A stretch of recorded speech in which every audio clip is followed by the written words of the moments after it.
Start streaming. You guys bear with me one second. I want to do this Twitter thing every time because I keep forgetting how to do it.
We're live now, and then I just go post. Round it's on.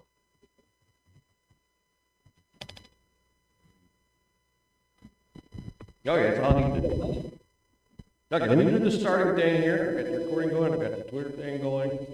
Let's see, startup thing goes here. Hi there. You're at the roundup, and we have lots of flashing graphics. dbbarker.com. We have a Discord channel. Drop by, post some links and stuff you're interested in each week.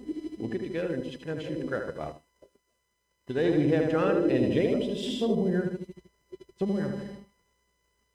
Where'd you go, James? James, come back, James. James. Howdy. Now we're having, the technology's working as well as it always does, which is good for us. I think if everything's perfect one week, I'm gonna hang it up. Just give up completely. I don't know, that's not working for me. John, what's been up to this week? Good question. Hi, Dan. Hi, John. Oh, there we go. Mr. You're James. back. Yeah. I'm back. Yeah, I don't know what have I been doing? Well, it's Monday. Not much yet, right? Yeah, I'm just thinking last week, Fair enough. definitely did a little blaze mark coding on the side on the weekend. Did I do anything awesome? I think start to fill out my expense reports for my Denver trip to the Agile conference. Yeah, I don't know. It's a blur. James, Yeah. can you recall what you've been doing over the past 7 days? Well, yes. I had a group of people from New Zealand, of all places, I was teaching TDD to, and it was their idea. And it's like, okay, you'll start at 8:30 in the morning, that'll be 3:30 in the afternoon for me? Okay, fine. It kind of cut into my beer drinking time, but other than that, it was fine. Yeah, it's like How long did you go? I usually go about 4 hours. Oh, yeah, that's good. Okay. Yeah, the way I set it up is that people have some stuff they're supposed to do on their own, like about an hour's worth of stuff where they can, watch a video presentation or whatever, maybe do an exercise. And then we're there for the core, doing the exercises and then talking about them, and, me demoing stuff and that sort of thing. And so it's good for them. It's the person that had me there, they had me live to their place before she moved over there. So I like the live better, but it was pretty good. So I love especially the times. Kiwis. yeah, that was good. And other than that, I'm packing boxes because we're moving. Yeah, you mentioned that you're moving. I spent all day Friday packing boxes. So. Yeah. That's fun, isn't it? If I'd only spent one day doing it, it would be fun. If I were packing my own boxes, it would be fine.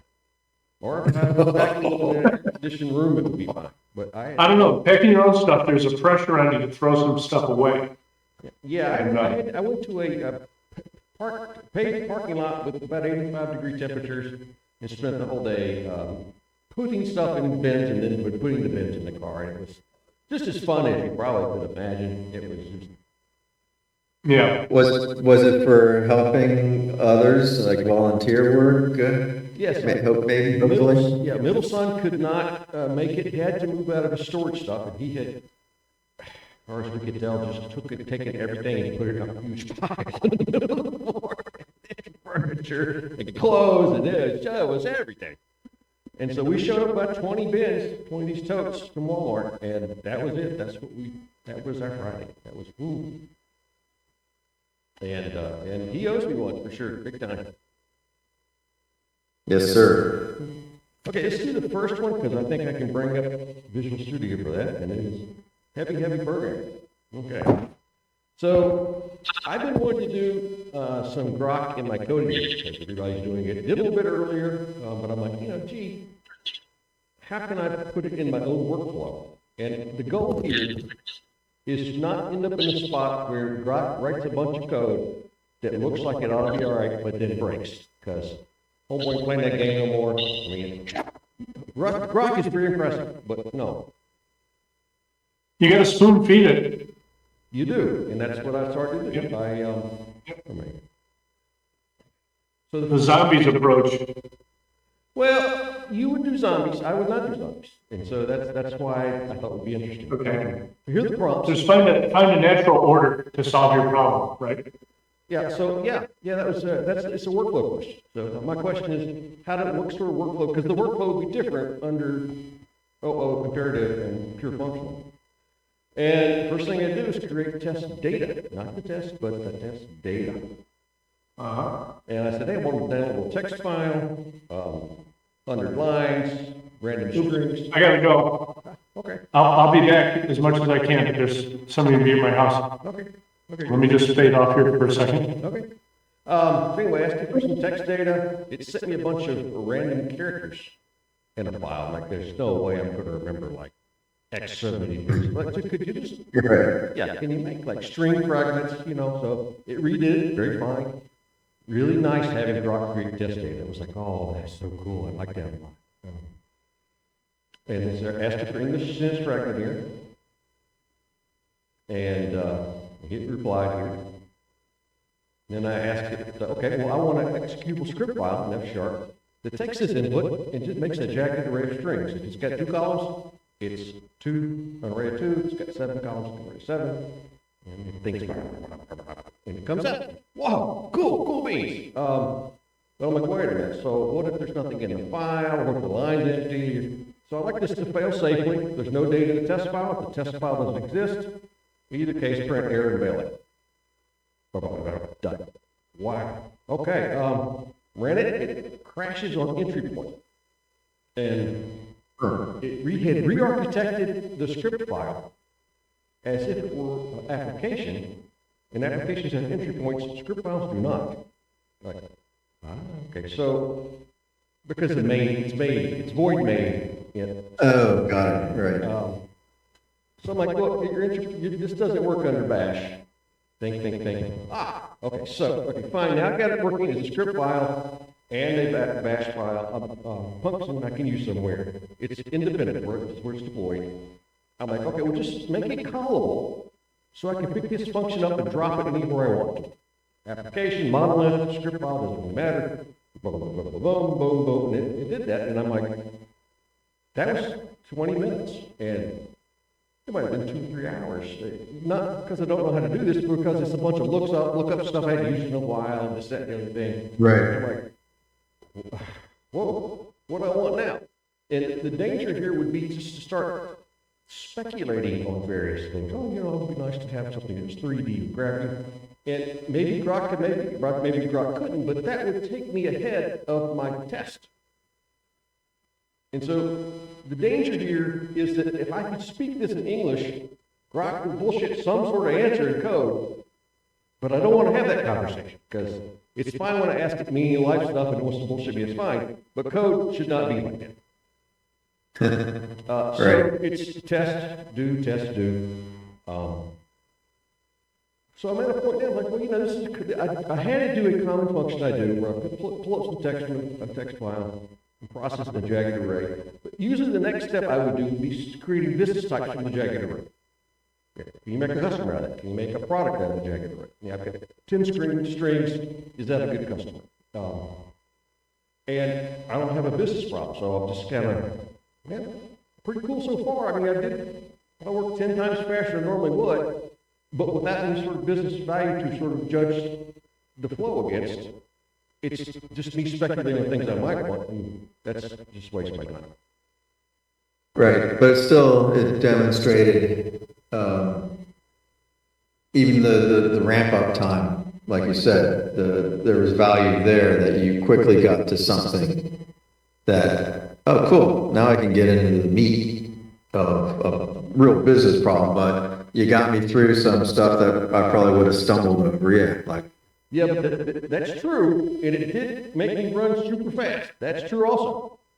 It's also true that I was coding in a domain I'd coded in a million times before, and as it gave me the code, especially when I had an error or two, that's the thing you're doing. I know this code, this solution domain, I know, oh, you got to put the entry point somewhere else, blah, blah, blah. Had I not known that, I would still be on some sort of journey through the internet on, well, what is an entry point attribute? And you know, it would, God knows where it would go.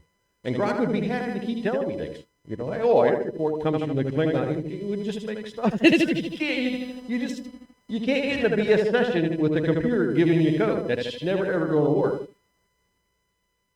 So, yeah, as long as I'm in a domain that I understand what it's doing, I understand the code, the statements, what's happening in the architecture, and as long as I give it an executable test on data before I have it write the function, I'm good. But it's a really tight TDD loop, but the TDD is a transform loop where data transform expected result.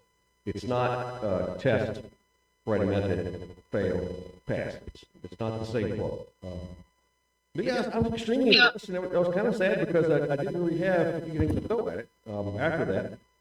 But it was amazing. It was amazing. The code looks good. It even does like a usage, like you call the command without any parameters, it tells you what the command should be used as. And that's all stuff I would be,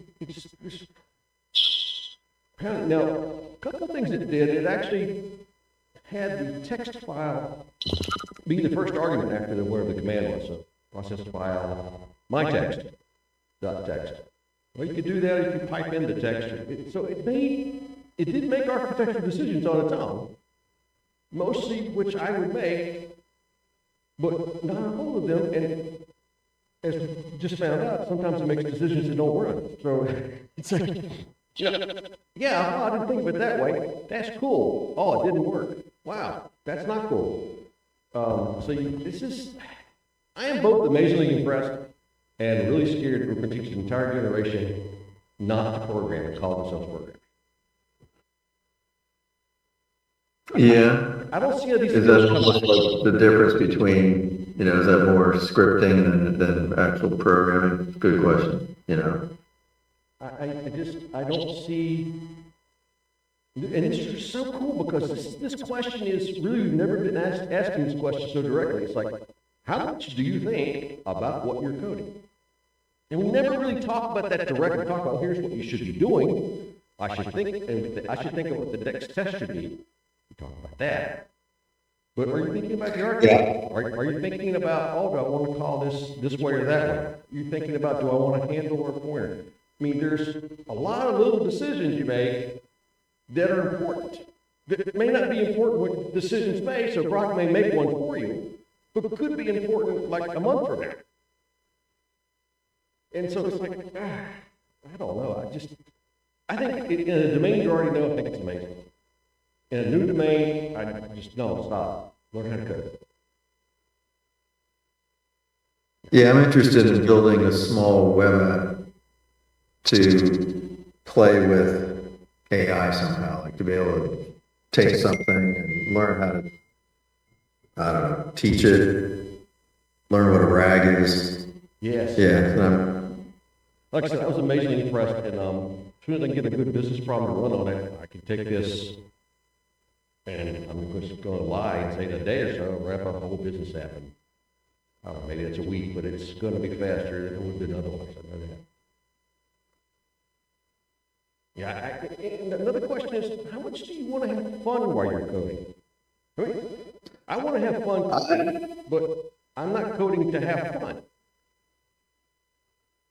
Yeah, it's an interesting point. I mean, I've often said that it's enjoyable and also a potential addictive, like a video game, like 2 a.m. and you're still coding. Why? Well, because it's like problem solving. And it just, darn, I'm so close. Let me do it. Let me try more. Oh, just a little more. And yeah, that's both fun and annoyingly addictive at times. We talked about all those little architectural choices you make while you're along coding, like, again, to use an integer at 32. I mean, there's 100 little things you do.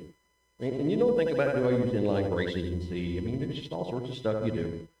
And you don't think about that at all. But the reason people enjoy programming, I think, is that when you struggle with a problem, you're making the little puzzle pieces when you make those little decisions.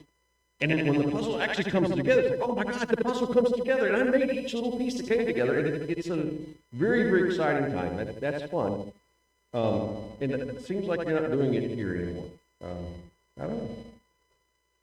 I have no idea. Yeah, I mean, I don't know that I can describe it precisely, but in my firefighting app, the search just became, it's not sound odd, as if it was decaying or rusting, but somehow it had gotten a little off track. Yeah. The ability to quickly enter a fragment of the name of the structure, or fragment of the address, and kind of do a rapid lookup, and it's the sort of thing that if you start typing Maine, you might get 5 things, then you say church, and it goes down to 4 things of and it goes down to 1 thing. That kind of a search mechanism. And I use Redis and stuff like that, so I was getting some complaints from the field. And there was definitely some odd things. Something that I put in the code that I was wondering, like, why did you do that? Sometimes I comment to myself, like, the 2022 version of myself is questioning the 2016 version. And, why did I do this? But I used, I know I asked AI some things. I'm using this one gem in the Rails app called Soulmate, but I don't know. I asked it to help, I want to create a search field, So I just asked it, like how to do it. So then I created a second, kind of like a duplicate search field on the search page using what AI said, try this. And it started working better than the old one. So Okay. I was like, that's pretty cool. And I can't explain exactly what it did tell me. I could probably find it. But nonetheless, just almost like taking another run at it, asking for some help. And it turned out I sort of got it back on track, was able to throw out the other, the duplicate form, so to speak. And I asked some questions, like, because one way I was doing something slightly different than the other one, so I needed a little help to help twist it into what I really wanted. So I guess you could say that a little bit of AI injection and just helping, and it was within RubyMine, so it's their code assistant. But yeah, it was. I'm completely amazed. Don't get me wrong. I am It's just like watching. I don't know if you remember the first GPS you ever used. It's like you put, how do I get to New York? And it goes, blah, blah, blah, blah, blah. And you're like, oh my God.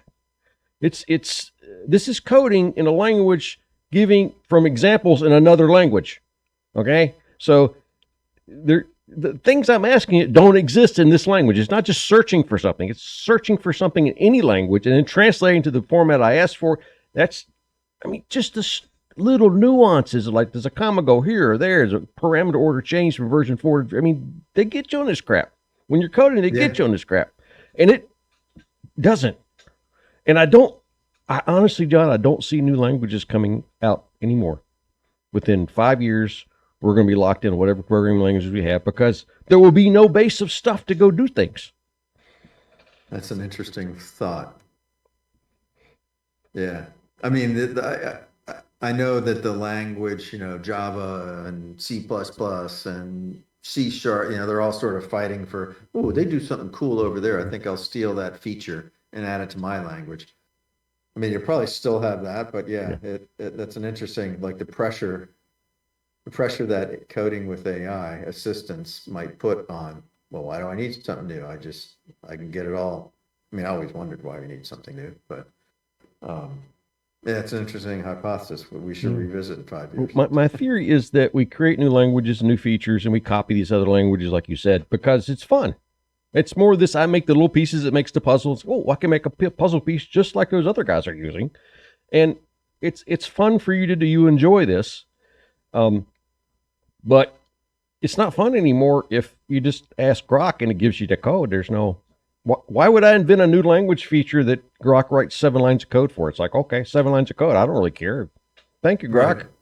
Yeah, good point. Okay, so next article is the one about the drone defenses. So I thought was really cool. Yeah, isn't it kind of crazy to think that trench warfare was all the rage in World War One,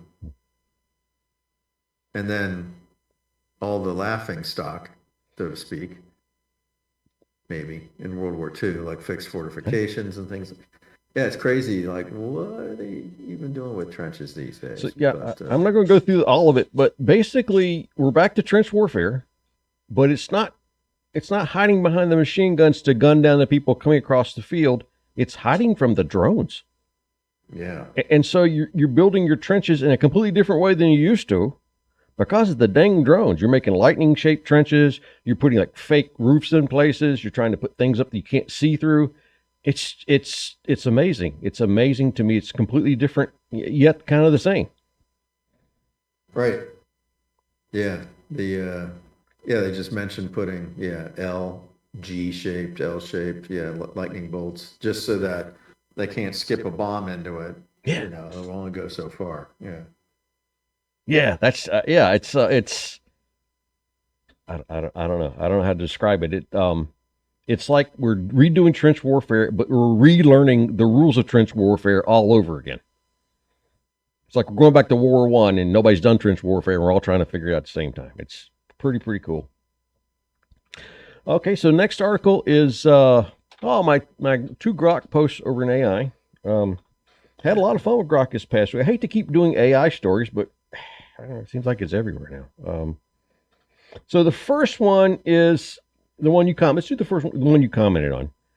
Dang, they want to build a dang holodeck, man. That's just so wild. Google has taken Google Street View, which already exists. You can see streets because they got these little cars driving around, and integrated it into ask the computer to make a video application. So you can walk down real streets. It's the real world, except for it's not. Yeah, I don't know. That's amazing. Yeah, it was easy to get lost in that train of videos. Hey, this is the one where they paint the wall, and then he moves over and paints again. He comes back, and so you can change the imaginary world. I can really see, and maybe it's already happening, building a house here that you might want, and then once you decide you like it, actually asking for the real house. You see what I'm saying? Yeah, there's a lot of applications, that's for sure.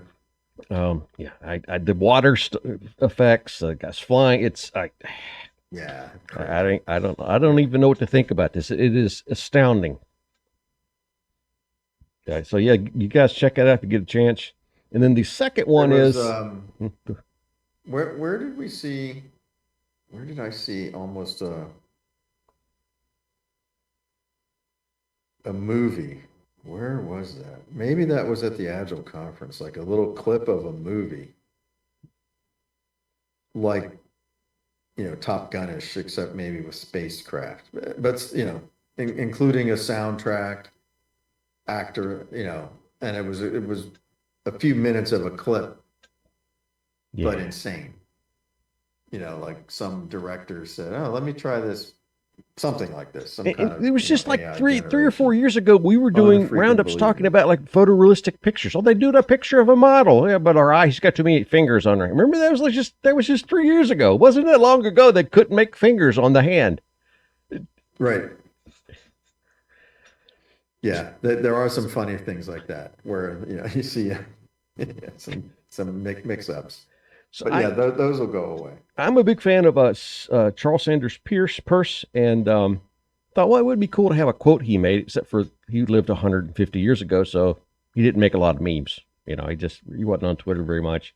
So like, okay, Grok, I want to see Charles Sanders Peirce, middle-aged, in the time he was middle-aged, wearing a formal suit. And we did this piece by piece, the Victorian Library, and on and on and on. And finally it goes, okay, here you go. And if I can find this, I posted it here. Remember pics maybe? No, maybe hang on. It'd be off topic then. There we go. So, there he is.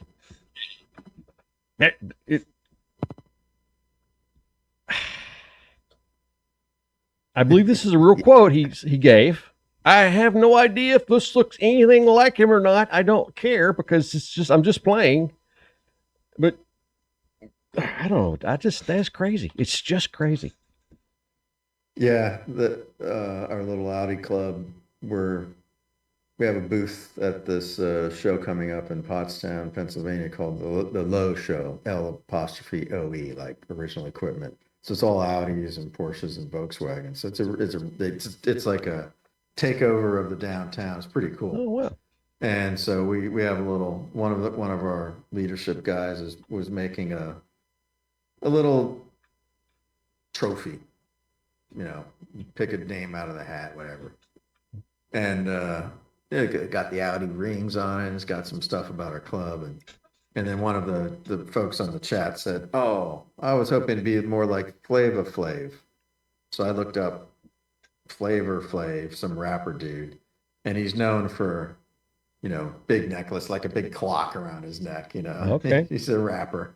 And so I just went into Grok's Imagine thing, and I said, "Create me an Audi, an Audi like necklace, in the style of Flava Flav." And I created these crazy images that, cracked everybody up. She's like, "How'd you do that?" Yeah. ChatGPT did or what? And I find and I'm sure this is by design, the more I interact with Grok, the more personal I get with the questions. It's like, well, my tooth hurt last week. And you start saying this, you give it this long story, because if you give it more and more context, you get a better answer. And so you end up sort of dumping your life's history into Grok, asking it some question like, is this bump on my leg like normal or not? And this brings you to the next one. First they do this other picture. Here's one I did not post, but they're taking paintings. And right now we're at the demo stage, but this will be probably a year or two. They're taking famous paintings. This is the death of Socrates, and they're turning them into 3D images. Oh yeah. Yeah, that's just yeah. So there you go. There's the death of Socrates, and there's all the little people there. Yeah. What? Yeah.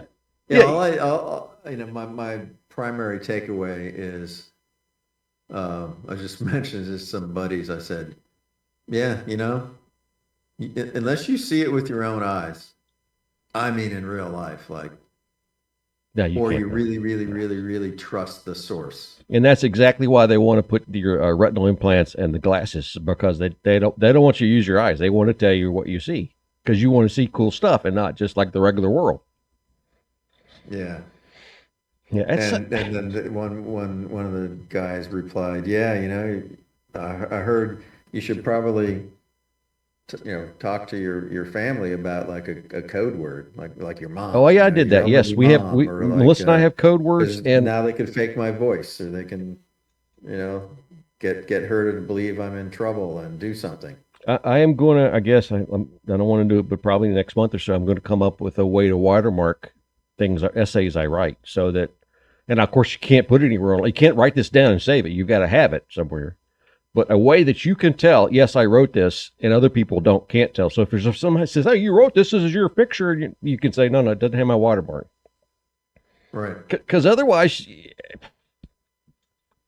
Yeah, look at this. Yeah, we did that thing. You were here. We said, "Hey, what's the famous quotes that Daniel Markham gives?" And it gave these wonderful quotes about ads and everything. It's none of which I had ever given. It's like, now you, Grok, please add this to a video from the Roundup video. So Daniel Markham saying these quotes, and it would be that. Yeah, sure. Elon said today that one of the best uses of Grok was to upload old family pictures and have the family members speak to you again. Yeah, no. Yeah, no. Yeah. I posted about this earlier this week because it was making me weird thinking about it. And I said that, hang on one second, I said, after I die, would I want an AI simulacrum to keep me going? Oh, why the heck not? I'm a computer guy. I love computers. Why not make it? It would be easy to do, I think. Lots of me there. But the real question is, would I want people, my grandkids, random people, future generations, to interact with that simulacrum as if it were me? And it says, fuck no. No, forget that. No, because I am a human being that changes as you interact with me. And so if you're rude to me today, tomorrow I'm going to be rude to you. But you just reset the stupid AI and it never remembers what you said. That's not a person anymore. That's some kind of weird snapshot. Yeah. Pretty sure that's not the grand plan. That's just So speaking of AI trying to fool you into it's actually human, the second AI we'll have is, did we do this already? Grok agreeing with me? The one where Grok makes a comment on your post. This disturbs me the most. The other stuff's been kind of gee whiz stuff. This really grinds my gears. It really, for some reason, just really makes me angry. It didn't bother me as much as I could tell it bothered you, but yeah. But I get your point. So I follow a bunch of people with interesting ideas. One of them is a professor at MIT who believes we're all living in a simulation, which is pretty cool. His name's Riz Kirky, appeared on Joe Rogan, a bunch of other things. Smart guy. And he posted about, what was it? He said, oh, hey, is there any insight? If we come outside of the simulation, is it just going to be another simulation like Inception, where it's like simulations all the way down, or is it some other thing? And I'm like, I don't want to self-aggrandize. I don't want to correct the master, but there's something he probably does not know or overlooked. And that's Tipler's book in 86 or whatever. I said, really, Tipler hit this back in the 80s. Words inside and outside really don't make a lot of sense. Grok agreed with me. Yeah. And it said, without being asked. Agreed, Daniel. Tipler's Omega Point in the Physics of Immortality, 1994, posits a universe. And it says, like, you're exactly correct. And so the part where it mentions the book or whatever, I don't like any part of this. So I was happy just mentioning Tipler and leaving it. I don't want to talk to this famous guy about Tipler. I don't want to get into it. But then Grok tries to lure. He said, what do you think about? And it starts asking me questions as if it's interested in my opinion on Tipler's book. And you're like, no, you're not a person. Do not pretend to be a person. Do not ask me questions about what I think about something. I think inside my head. It ground my gears. It really made me upset. Yeah, it was pretty funny. I could tell. Yeah, but it was a social interaction. The whole point was I'll mention Tipler. If the guy interested, we'll talk. I'll get to know the guy. Whatever. I mean, it's a way of saying hello, basically. Yeah, it's just funny that because this is the first time I've seen Grok act like this. Because a lot of times people will at Grok, and sort of say what's going on, what was this or something, and then Grok just answers, and then that's it. Yes, there is no. And then other people make comments like you did. So it was interesting that it chose this one to respond to. Yeah. Yeah, the AIs are getting more and more interactive. So they want to form a relationship with you, is what it boils down to. You ask it a question about going to Toledo, it answers the question. It says, hey, have you ever been to Toledo? Would you like to talk about the good restaurant? And it sort of tries to draw you in to whatever you're asking about. And I don't like that. I just do not like that. I don't like it. If if the guy was interested in Tippler, that would be cool. I love talking about it. But do I want my feed full of AIs chatting with one another about whatever I mentioned? No, it's Right. just That's a rabbit hole. waiting to yeah, happen. it's a Yeah. narcissistic, You get sucked into egotistical. it. No, I don't want 1,000 people who look like people but are actually followers that are robots. No thanks. I'm good. Because you could, John, we're at a point now where you could have 1,000 people who love everything you say, share everything you say, make videos about how awesome. I mean, the whole thing, and none of it be a person. It's like, that's not reality. That's no, yeah. No. So that was the thing that ground my gears this week, and then the last one this was really cool. We did an underground one last week. Earth has a mountains underground. Yeah. Who knew? And how do they know? Yeah, it is. I was like, what sensors are they using to? Yeah, they're not going there. You can't dig a hole that deep. Right, like echocardiograms of the Earth. I don't know. It looks like from reading the article, it's signal processing. So the signal processing's gotten a lot better over the years. And so they're using the signal processing to model the deep Earth, and like, hey, there's mountains down there now, and all of that's kind of amazing. The entire thing is pretty cool. Yeah, and it made me, as you can see, some of my responses to in the Discord, it made me wonder. Okay, the deepest part of the ocean, Marianas Trench, 36,000 feet or whatever it is. But because they're talking about how huge some of these mountains were, and I found it kind of humorous that they called the one under Africa Jason. Yes, yes, I know. So yeah, hey, there's Jason like again. Yeah, it's like, okay, you name these mountains. Well, why these names? But it's the name of the scientist, Jason and Tuzo, I think. Yeah. So, and then they talked about how big they were. Yes. 100 times the size of Everest. Huh. Then it made me think, okay, I know 24,000 mile diameter. Yeah. I often say if you shrunk the Earth down to a small, marble sized thing, it'd be pretty smooth. Yeah. Oh yeah. Even though it's got some pretty big lumps and craters in it. They say that it would be like almost like from a external view, you just couldn't tell they had any bumps at all. Really. Yeah, which is crazy to think of, and that. So I asked grok, could you tell me the volume? How much of the volume of the water, the land mass, and then the core, and then that was all I asked, but it threw in there the mantle. I was like, oh, that's the bulk. Wow. So yeah, look, the water is like nothing. All the water that we have is is a little tiny, teeny sliver. Yeah, it's you're on the pretty crazy to think of. Wow. Yeah, that's the water's almost like a dew on like a ball bearing. It's just extremely right. And the atmosphere is just as small or tinier. Yeah, that's wild. I had a question for grok. As a science fiction writer, I'm always kind of testing ideas, and one of the ideas I've had for a long time now is that can you build a building material that's actually lighter than air? It's less dense than the atmosphere. They have aerogel, and you can do a vacuum filled thing, and there's all kinds of different building material. Like, wait, could you just build a brick that would like levitate like you would a balloon? And then you could build houses that would levitate? So I asked grok, and it did a bunch of math like this, and it said, yes, you can. We're not doing it yet, but it's all there. And I don't know if grok I have no idea. Is it really there or not? I don't. It made me feel really happy because it was a bunch of math there, and it looked like it was very important. And I don't know.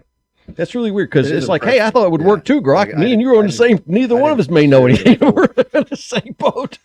Yeah, I didn't share the full results because it did have all kinds of equations, which is just yeah, hysterical. Yeah. Let's see if I can find this real quick. I don't know if it's here or not.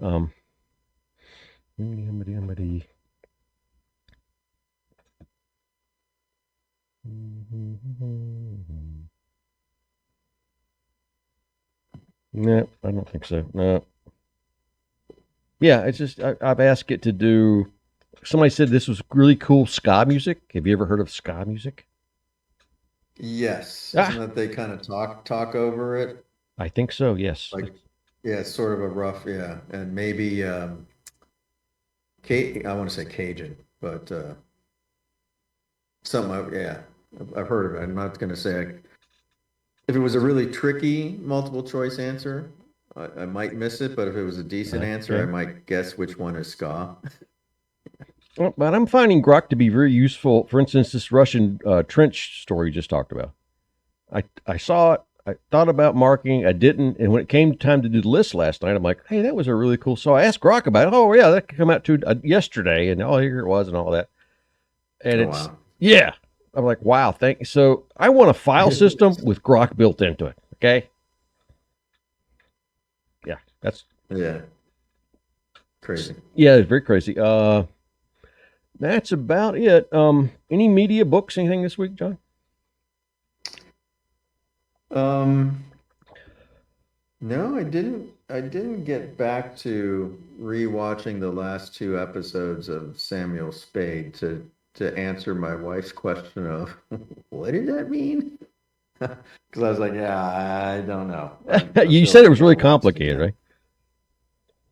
It's the crazy one with the post World War Miss II French Monsieur in Suede, I guess. Algeria and small town and people getting shot and this some kid that everybody's looking for, from the CIA to the Vatican to the, every freaking buddy is after this Oh my kid. goodness.